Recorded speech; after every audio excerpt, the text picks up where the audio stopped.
This is a sunrise in a Minecraft game, but not just any Minecraft game. This Minecraft game is on peaceful difficulty. Today we're going to be talking about Minecraft peaceful mode and why it is considered to be a afterlife for Minecraft players.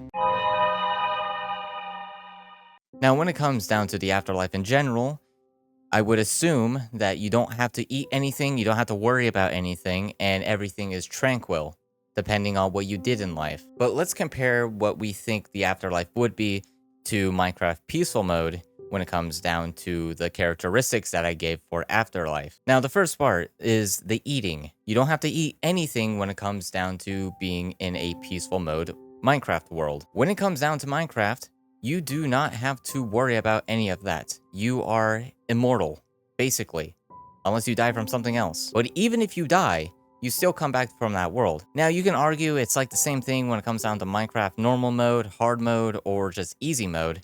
But when it comes down to peaceful mode, it brings in a sort of not really having to worry about anything. You don't have to worry about mobs tormenting you, trying to kill you every single time. This will lead up to my next point, saying that in this Minecraft world that is peaceful mode, there is nothing hostile that's going to be coming after you. When it comes down to things attacking you, it is basically neutral, such as the dogs and also the iron golems. But other than that, there's really nothing you have to worry about. So with these 2 points that I brought up, I think this makes up a third point where you just don't have to worry about anything. The stress is basically minimal. I want to bring up an example of when I was actually playing a peaceful world in Minecraft. I saw a fire in nighttime and I decided, you know what, let's just stand here and look at this fire. And the fact that I didn't get blown up, I didn't get shot at or anything of the sort while at nighttime, it just proves that this is a low stress world or a low stress difficulty, of course, because it's peaceful mode. This was also interesting because there was music playing as the forest was burning, so it gave off this sort of nature is, you know, taking care of itself kind of feel.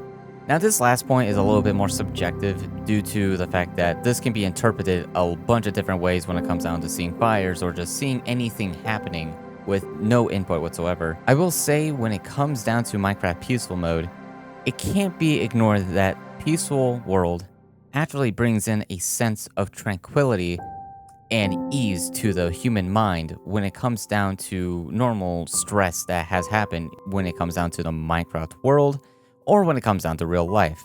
Let me throw in a theory when it comes down to Minecraft peaceful mode being at the afterlife, and this is more for the hardcore players. Because when you die in Minecraft hardcore, you cannot get back into that world. Now, you could just spectate around and be a ghost. However, you can't really interact with that world anymore.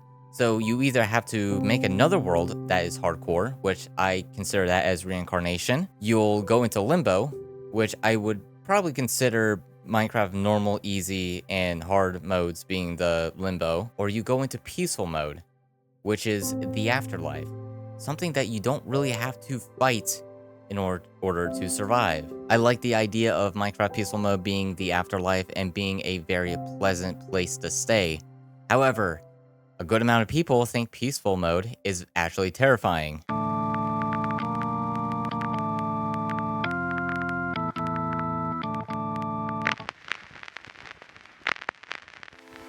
You might be thinking, oh, how is Minecraft peaceful mode terrifying?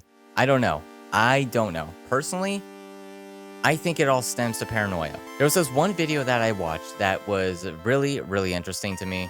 But at the end of it all, to me, from my perspective, it felt like a story. There's only going to be a few things I'm going to point out in this video because it goes into beta, and I don't want to really talk about beta because I don't have a lot of experience with beta. Now, the first thing I want to talk about when that comes down to that video is the discs. Primarily 11 and 13, because they produce some scary noises such as arrows and people walking. And he goes on by saying that, oh, that doesn't happen in peaceful Minecraft.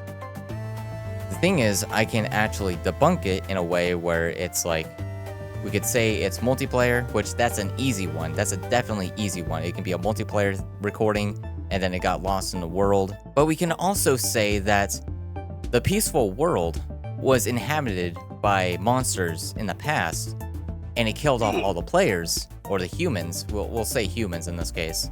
but when the humans die, not too long after, the monsters went extinct as well.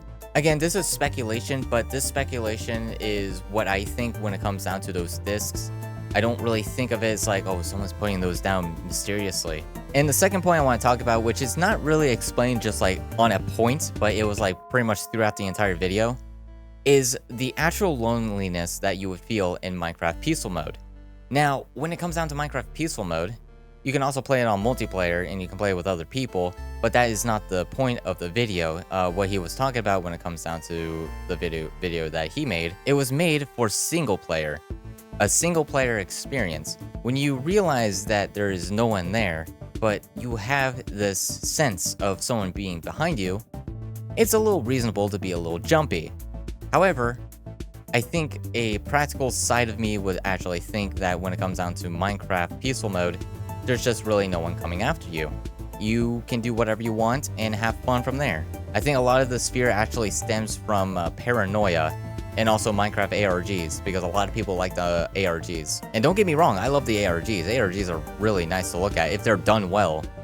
But I feel like a lot of people bring in that kind of paranoia into their own game, and it kind of gets ridiculous. I'm not gonna lie. But I will say, when it comes down to that video, it is very creative. It's just well made. It actually has a script, unlike me. I don't really do scripts with these videos. I just kind of speak my mind and just go on from there. But at the end of the day, Minecraft is just a game. And that game expands our imaginations to the point where we think about these new and exciting ways that we can interpret the world. I think that's pretty cool. I also read the comments as well, and they share their own actual, stories when it comes down to the paranoia of Minecraft Peaceful Mode. And some of them just said SpongeBob roller coaster meme. You get like both sides of perspectives here. That's really nice. But thank you so much for watching, everyone. This is going to be a little bit on the shorter side. I'm sorry for that. But hopefully the Left 4 Dead 2 video that's going to be coming out next week is going to be a little bit longer. I'm going to try to shoot for 25 minutes on that one. I think this one's going to be like around 10 minutes.